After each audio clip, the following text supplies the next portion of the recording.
Halo, selamat malam. Berjumpa lagi bersama saya. Mohon sampean dengarkan dulu saya ngomong. Mohon, karena saya harus disclaimer. Saya nggak mau ada masalah. Jadi, mohon tidak menyebutkan nama siapapun dalam percakapan kita kali ini. Karena percakapan kita akan saya naikkan ke dalam konten YouTube saya. Kalau sampean bersedia, silahkan dilanjut untuk bertanya bermacam-macam. Kalau enggak juga enggak apa-apa. Monggo, bagaimana ceritanya? Oh, gini Mas ya. Itu temanku itu gara-gara obat-obatan gitu loh Mas. Narkoba. Terus iya. Ya ngomong aja Terus, narkoba, Mbak. Enggak apa-apa. Iya. Terus dia itu sekarang di penjara karena kasusnya itu dia tuh 2 orang, dia sama cowoknya. Terus yang ternyata tuh dia itu katanya di tempat cowoknya itu dikasih obat, terus dia itu nggak tahu, terus dimakan. Ya mungkin dia udah tahu lah itu obat terlarang gitu ya. Terus dimakan, terus habis itu dia katanya muntah terus pingsan gitu. Terus cowoknya itu telepon polisi, terus dia tuh dilarikan ke rumah sakit gitu. Bangun-bangun udah di polisi udah banyak di sekitarnya, terus diinterogasi. Terus ternyata cowok itu nggak ngakuin kalau di rumah temanku itu lihat di rumahnya tuh banyak obat-obat larang gitu. Tapi cowoknya itu nggak ngaku ya kalau obat-obatan itu punyanya dia. Terus sekarang ditimpakan sama anak TKW itu ya. Jadi anak TKW itu sekarang ditangkap di penjara gitu. Dijebak lah artinya. Iya, kayaknya dijebak gitu. Yes. Terus dari percakapan sampean itu sudah selesai apa belum? Yang sampean mau minta ke saya apa kira-kira? Saya harus bagaimana? Ya, aku nggak tahu. Itu temanku itu disuruh kasih saya telepon Mas Sandra gitu. Terus telepon gimana ya? Kamu tanya aja, bisa dibantu enggak? Terus aku juga mau tanya Mas Sandra, ini gimana ya? Apa bisa bantuin dia? Masalah hukum bisa enggak ya? Iya. Bantunya gimana? Mengeluarin dia kah? Atau mengabarkan ke keluarganya dia kah? Atau menjenguk dia kah? Atau seperti apa? Permintaannya apa? Karena gini loh. Karena sekali lagi kalau dari cerita sampean, sebentar saya ngomong dulu ya. Sekali lagi saya ngomong dulu, nanti sampean tak kasih kesempatan ngomong lagi. Jadi kita biar enak ngomongnya. Jadi sekali lagi bahwa dia sudah terbukti di situ dengan pacarnya. Dan dia sudah tahu itu barang yang nggak benar. Tapi dia masih ada di situ. Terus kemudian sekarang dia ditangkap. Kalau saya disuruh bela, ya nggak bisa. Tapi kalau saya cuma disuruh nengokin dia ke penjara, terus nanti dia mau nyampaikan ke keluarganya bagaimana dan seperti apa, dan apapun dan bagaimana. Selama saya tahu namanya, KTP-nya, dan nomor penjaranya, saya bisa bersurat. Saya bisa berkirim surat ke dia. Asalkan saya tahu. Karena setiap anak yang dijebloskan ke dalam penjara, itu selalu disuruh siapa nomor yang bisa kamu hubungi, atau alamatmu mana yang bisa berkirim surat atau berkabar atas keberadaanmu di sini sekarang. Biasanya prosedurnya begitu kalau di sana. Nah makanya saya tanya, yang mau ditolongnya mintanya tolong yang kayak gimana Mbak? Itu mintanya ditolong dikeluarin gitu. Nggak bisa Mbak, saya ngeluarin. Gimana? Iya, makanya itu saya jadi bingung. Tadi temanku kok bilang gitu, suruh aku ngubungin Mas Sandra. Mas Sandra kan YouTuber, aku bilang gitu. Ya udah kamu hubungin aja, aku bilang gitu ya. Sekarang gini loh, itu kan sudah kasus Mbak. Iya. Kasus ya di pengadilan dong selesainya. Kita nggak bisa mengintervensi lah. Sekarang pertanyaan saya sama sampean sebagai koncone sampean ini, sampean maunya apa? Itu loh, belum kejawab aku. Suruh ngeluarin dia, ya nggak mungkin.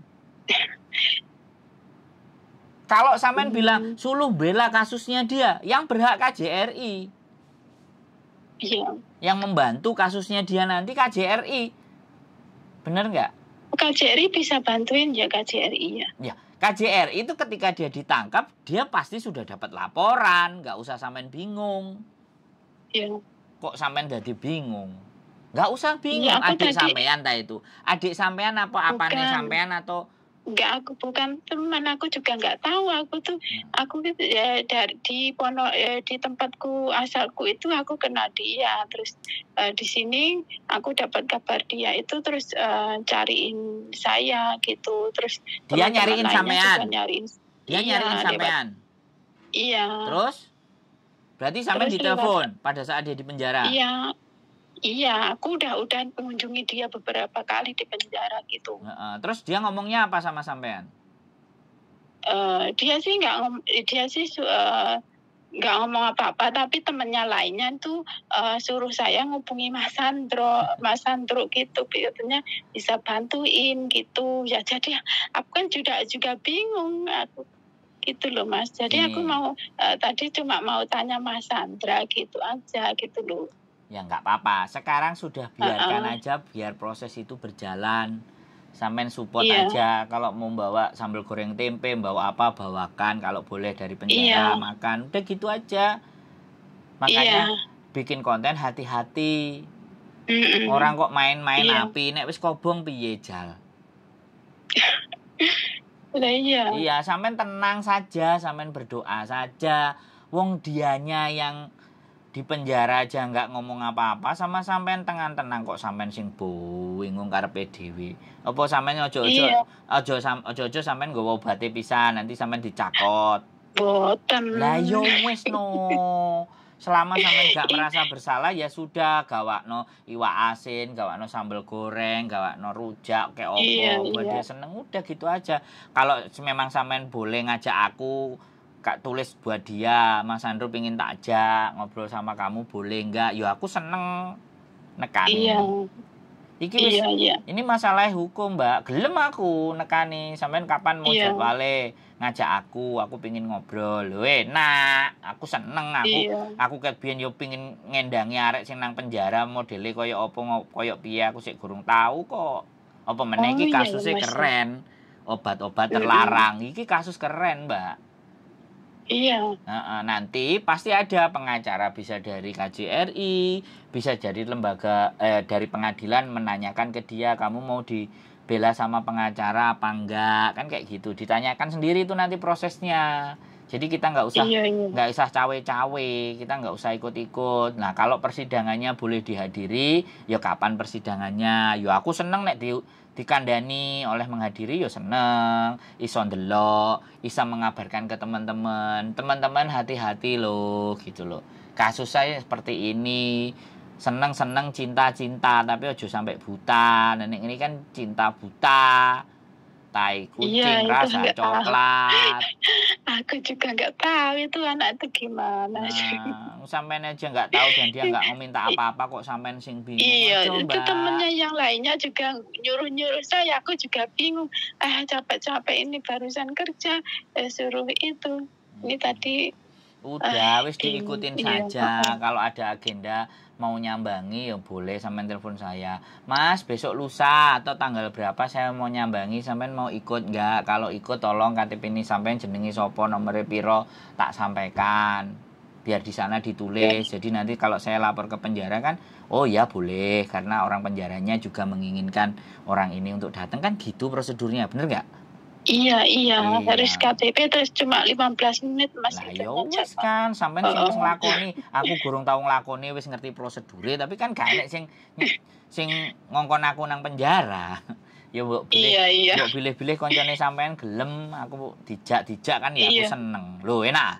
Iya. Ben sampean gak bingung, tak kancani ayo marang ngono. Aku sampean mbok tukokno kopi ya aku seneng. Mbok tukokno gedang goreng ya aku seneng, nek ora ya ora apa-apa, aku tak tuku dhewe kan ngono. Iya. Penak toh? Wes gak usah bingung. Iya Mas. Ya? Iya, makasih ya Mas. Gak usah khawatir, tenang saja ya, fokus di kerjaan. Sama majikan. Iya. Oke. Sehat selalu. Bye-bye. Bye-bye. Ini yang dinamakan solidaritas. Tapi solidaritas sing rodok kebacut sih. Tapi ya nggak apa-apa. Ini yang dinamakan empati dan simpati. Dan ini aku seneng. Walaupun rada kebacut, tapi aku tetap seneng. Karena peduli dengan temannya. Nah, kita adalah orang-orang yang bagian mau peduli dengan teman-temannya. Tapi kapasitas kita membantu sampai di mana? Itu yang harus kita pahami. Saya YouTuber. Tidak semuanya saya tahu dan tidak semuanya saya ngerti. Tapi satu hal yang ingin saya sampaikan kepada kalian adalah sebelum saya bisa membantu semuanya persoalan, kalau saya bisa menenangkan mereka lebih tenang lagi, atau saya berusaha mendudukkan persoalan itu sehingga mereka bisa lebih jelas memahaminya, itu kuncinya. Jadi saya manusia biasa, tidak ada gading yang tak patah. Keep stay tune my YouTube channel and see you next video. Bye bye.